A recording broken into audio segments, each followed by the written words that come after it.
Students, class 7 chapter 7 traders and craftsmen. Both big and small traders were there in the towns. उस समय के कस्बों में छोटे व्यापारी और बड़े व्यापारी दोनों रहते थे.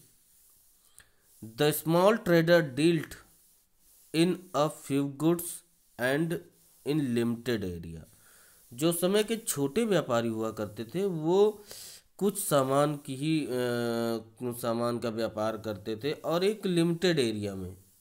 भाई मान लीजिए कि किसी गांव में है, अगर कोई ट्रेडर्स है तो वो अपने गांव में ही सप्लाई करता था.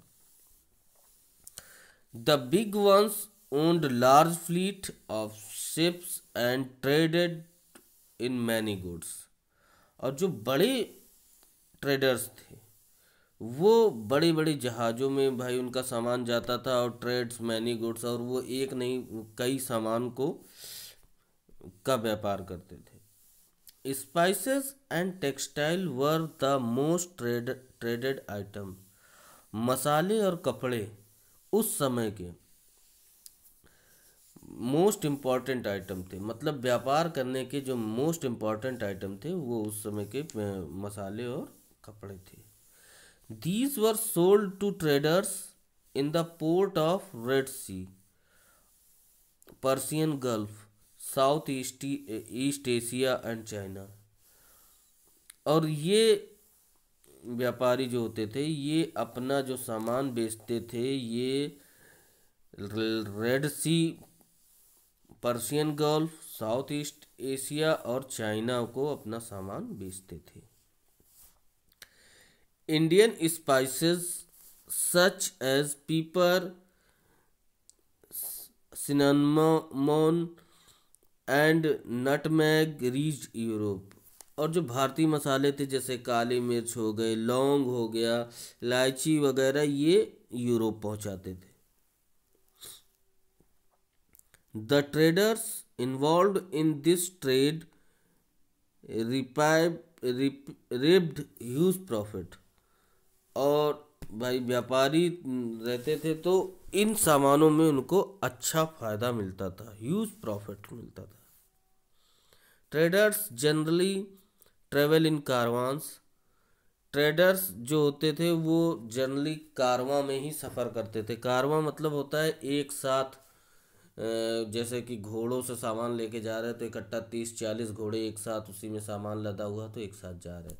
और कारवां में इसलिए भी वो लोग सफ़र करते थे कि भाई अगर अकेले जाएंगे सामान लेके तो हो सकता है कि डाकू आए लूट ले उनका सामान. और वो कारवां में अपने राज्य से आर्मी की मतलब टुकड़ी भी लेके जाते थे कि अगर कभी कोई उनका सामान छीनने की कोशिश करे तो कम से कम वो लोग युद्ध कर सकें. They also formed guilds to protect their interest. और वो अपने मतलब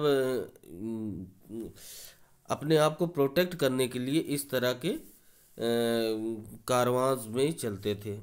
the Banjaras were a trading group. और उसी समय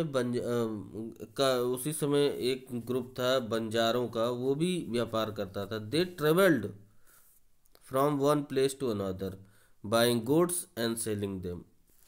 और वो लोग क्या करते थे, वो सामान खरीदते थे और बेचते थे. They also organised the transport of goods to the other places.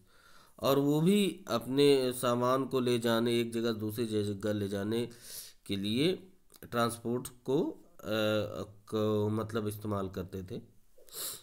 Craftsman made good of different kind. Craftsman जो होता था वो तरह तरह की चीज़ें बनाते थे. While the Sultan and nobles wanted luxuries, goods, cotton and silk textile were produced on a large scale for the local and for export.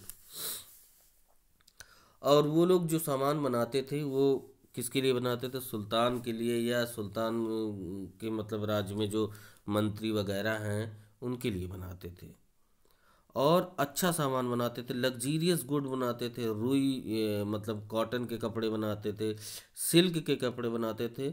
और फिर एक बहुत ज़्यादा मात्रा में भी बनाते थे कि जिससे कि वो लोकली अगर किसी को ख़रीदना हो तो उसको बेच सकें, या अगर उसको विदेश भेजना है तो एक्सपोर्ट करना है तो उसके लिए भी होता। The Mughal emperor established workshop in which craftsman practising different craft work. अच्छा, जो मुगल साम्राज्य थे उन्होंने तो क्राफ्टमैन को मतलब बढ़ावा देने के लिए उन्होंने वर्कशॉप डेवलप कर रखी थी कि भाई अगर जैसे जिसको काम करना आता है और कोई सीखना चाहता है तो वो वर्कशॉप में जाके वो काम सीख सकता है, ताकि वो भी उसी काम को करने लगे। मान लीजिए कि जैसे सिल्क की साड़ी अगर एक आदमी को बनानी आती है तो मुगल एम्परर ने क्या किया कि एक वर्कशॉप बना दी कि आप यहाँ बनाइए और लोगों को भी सिखाइए कि कैसे सिल्क की साड़ियाँ बनाई जाती हैं। तो लोग क्या करते थे कि वहाँ जाते थे उनके यहाँ उसी वर्कशॉप में और वो साड़ी बनाना सीख लेते थे। तो इससे क्या होता था, एक कारीगर से कई कारीगर बन जाते थे। They produce goods for emperor and royal house hold. अच्छा, वो लोग जो ये क्राफ्टमैन मोस्टली क्या करते थे कि वो जो सामान बनाते थे, अच्छी अच्छी नई नई तरह की चीज़ें, हैंडमेड चीज़ें बनाते थे, जैसे मूर्तियाँ हो गई, टेबल्स हो गए, तरह तरह के बर्तन हो गए। तो वो बनाते थे वो तो वो मोस्टली ज़्यादातर जो वहाँ का राजा होता था या हाउस होल्ड जो राजशाही परिवार होता था उनके लिए बनाते थे। एक तरह से वो राजा को भी खुश करते थे कि नई नई चीज़ें बना के देते थे उनको कि हाँ देखिए सम्राट आज मैंने ये बनाया वो बनाया। Craftsman in town and village made a variety of goods for such commercial exchange. अच्छा, जो क्राफ्टमैन टाउन और विलेज में रहते थे वो तरह तरह की चीज़ें बनाते थे, हैंडमेड चीज़ बना दी, कोई शो पीस बना दिया वगैरह। तो उसको बनाते थे जिससे कि कमर्शियल एक्सचेंज होता था कि उनके बदले उनको पैसे मिलते थे। तो क्लास और ये थी उस समय के ट्रेडर्स और क्राफ्टमैन की सिचुएशंस। अब आ जाते हैं न्यू वर्ड्स। इन न्यू वर्ड्स को आपको नोट करना है कॉपीज में। नंबर 1 है दरगाह, टॉम्ब ऑफ संत। दरगाह वो होती जो किसी संत की कब्र होती है, उसको दरगाह बोलते हैं। बिदरी वर्क, बिदरी वर्क वो होता है gold and silver inlay work on bell metal. भाई सोने और चांदी का जो काम होता था जैसे कि आभूषण वगैरह बनाना, तो ये बिदरी वर्क में आता था। Chintz, type of cotton with a print design. Chintz जो होता था वो भाई सूती कपड़े में प्रिंट का जो डिज़ाइन प्रिंट करके कपड़ा बनाया जाता था उसको हम लोग चिन्स बोलते थे। तो students, this chapter is complete और tomorrow I will complete your exercise.